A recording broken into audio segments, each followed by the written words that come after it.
Senior Associate Athletic Director and Senior Women's Administrator, Liz Darger. Welcome to Studio B, Liz. Thanks for having me. This is a big deal. My first time here. Okay, you wear a lot of different hats, and I think maybe we need to add the unofficial Twitter photographer for BYU sports to your credentials, right? Can we do that? That goes back to my days coaching at UVU back in the day, where the coaching staffs did everything. And so on the road, especially, we were, in addition to coaching, we were the social media team. And old habits die hard. I can't get out of my system. So if I'm at a game, if I'm somewhere, I feel like I have to document it. This may be the most important question you answer. You've been known to bring desserts. Mm-hmm. We're wondering when bringing desserts into Studio B will become one of your favorite things. That is not a bad idea. I think we should do that. We could have a little segment. We could put together some a good lemon curd parfait or something like that. Liz, we had do creamery ice cream in here yesterday. It would have been a perfect fit today. Well, let's do it. Let's do it. Let's get it on the calendar. Lemon curd parfait with Liz Darger. With homemade raspberry jam, bare lake raspberries. Man. Settle down. I'm telling you. I know, it's good stuff. When is our next break?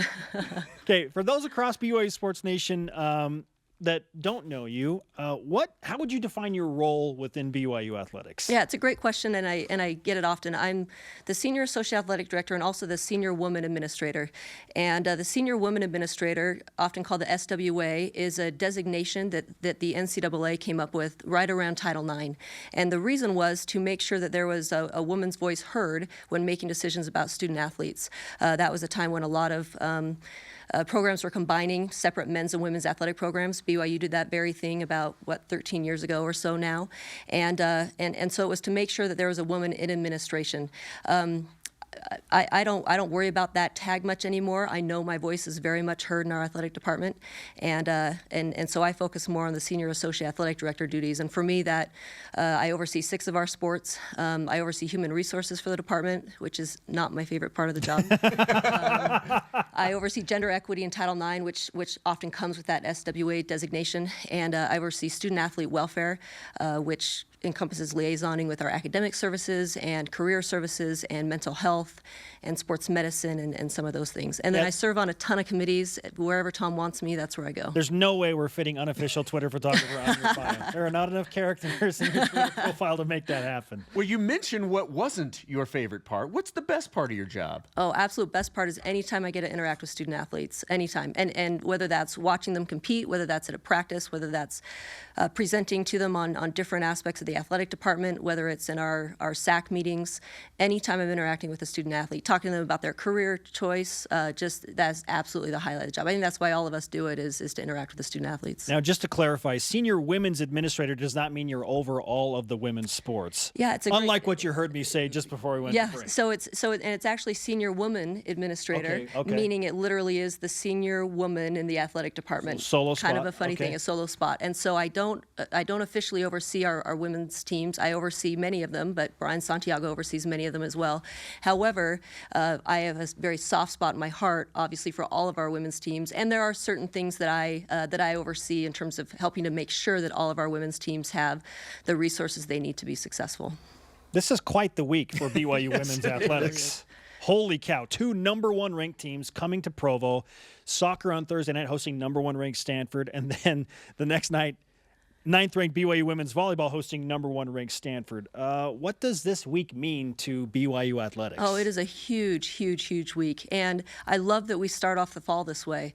Our women's teams, especially in the fall with cross-country and soccer and volleyball, are typically and historically some of our most successful teams. And so to be able to bring in the number-1 ranked teams for soccer and volleyball is just huge. It's fun that they're both Stanford. We have great rivalries with Stanford, and we have a history of having great crowds.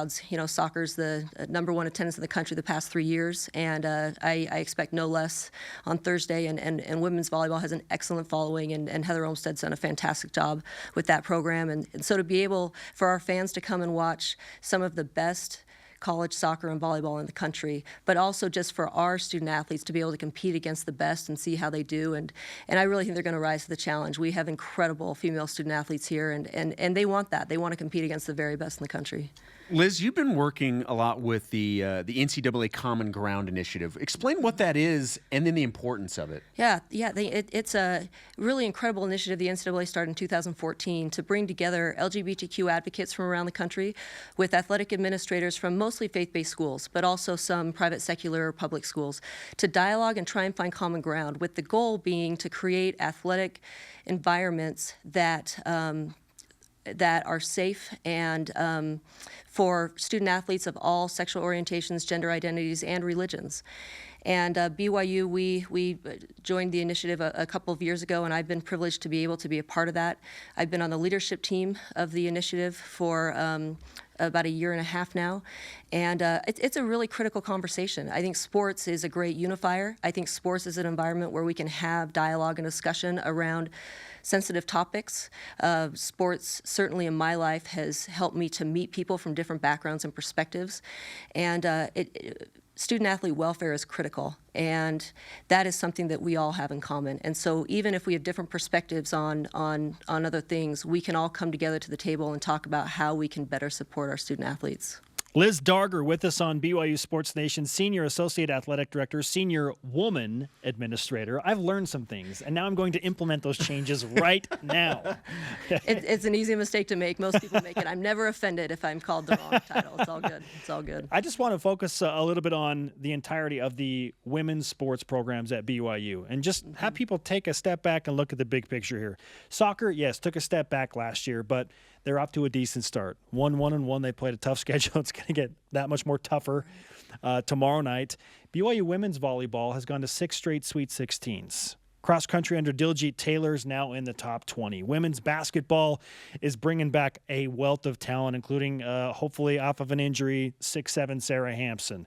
And then you get into softball. They go to the NCAA regional every year. They have recently been ranked as well. When and how did this become the norm for BYU to be nationally relevant in all the women's sports? Yeah, and I would add on there, women's golf too. Oh man, women's golf! Yeah, shout out to Carrie Roberts. Right. And women's track and field. Although we don't have a conference to compete in, but we look at how many we're sending to regionals there. Gymnastics, as well. top 25 program. Probably the most on the rise program we have right now. Yeah, I think so much of it has to do with our coaching staffs. And you mentioned Carrie, you mentioned Diljit, Heather, and Jen Rockwood and Gordon, and the list goes on of these incredible coaches. And they really have set a high standard that they want our programs to be nationally relevant. That's certainly what Tom wants and what we all want. And then it's about recruiting incredible student athletes that really fit the BYU mold, and that is excellence in every area. And when you set that standard, when you're willing to go out and play the best, then you can rise to that. And that's why I give huge credit to Heather and to Jen specifically this fall for scheduling really, really tough schedules. And sometimes, like last year with soccer, that can make for a hard year if it's a little bit of a down year. But gosh, there's no better way to do it, right? If we're going to do something here, let's do it all the way. And our women's programs are an excellent, shining example to me of what BYU athletics is all about, because these are also quality women. I mean, they are just fantastic ambassadors for this university. And there's also no better place in the country to be a female student athlete than BYU. I feel strongly that we give all the support that our female student athletes can excel in the classroom, excel athletically, socially, and spiritually. And there aren't very many places in the country where I think you can do that. This is one of the only ones. And if Liz wasn't busy enough, she's gone back to school. She literally does it all. Do you sleep? Not much, but that's okay. Better to be busy, always learning, and I love my job. It's a dream job, best job in the world. BYU is the best university in the world. Couldn't imagine being anywhere I'm a little else. concerned about your sleep deprivation. But it hasn't affected the elite level of your lemon curd parfait with raspberries. Yes. Oh, yes. Filling on top of whatever you want to call it. Wait till you try it. You're going to love it. Thanks, Liz. Liz, great to have you on the show. Thanks for so being much here. for having me.